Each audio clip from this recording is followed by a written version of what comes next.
ایک खातून हजूर नबी रहमत की बारगाह में आई। कोई पकड़ कर नहीं लाया।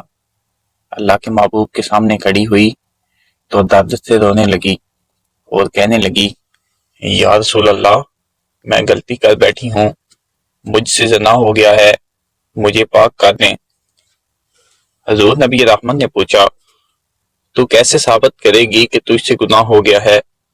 यानी यहाँ मुजरम को खुद साबित करना पड़ रहा है।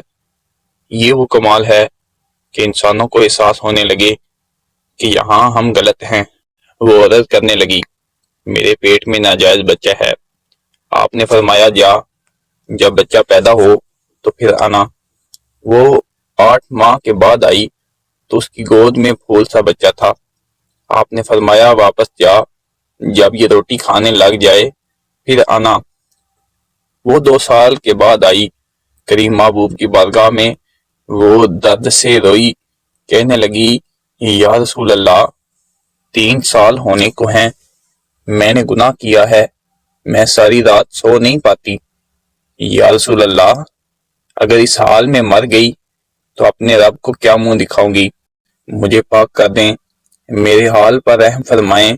महबूब करीम ने बच्चा एक सहाबी को दिया और उसे कहा, इसे बच्चों की तरह पालना, और सहाबा को हुक्म दिया, इसे ले जाओ, पत्थर मार कर इसे संसार कर दो। सहाबा फरमाते हैं, उसे पत्थर लग रहे थे और हजूर बेचैनी से टहल रहे थे। आके खबर दी, हजूर वो तो विसाल कर गई। हजूर ने सहाबियात से फरमाया, इसे गुस्ल दो, जब जनाजा तैयार हो जाए तो मुझे खबर करना। सहाबा फरमाते हैं, हैरान हम तब हुए जब हजूर ने फरमाया, सफ़े बनाओ, जनाजा मैं खुद पढ़ाऊंगा। हजूर ने जनाजा पढ़ाया तो एक शख्स की जुबान से निकला, हजूर, इसके लिए आप दुआ कर रहे हैं जिसने नाजायज बच्चा जना। हजूर फरमाने लगे, खामोश हो जाओ, तुमने गुनाह देखा है, उसकी तौबा नहीं देखी? आप फरमाने लगे, इसने तो ऐसी शानदार तौबा की है कि अगर मैं सारी उम्मत में बांट दूं तो अल्लाह पाक सब की मगफरत फरमा दे।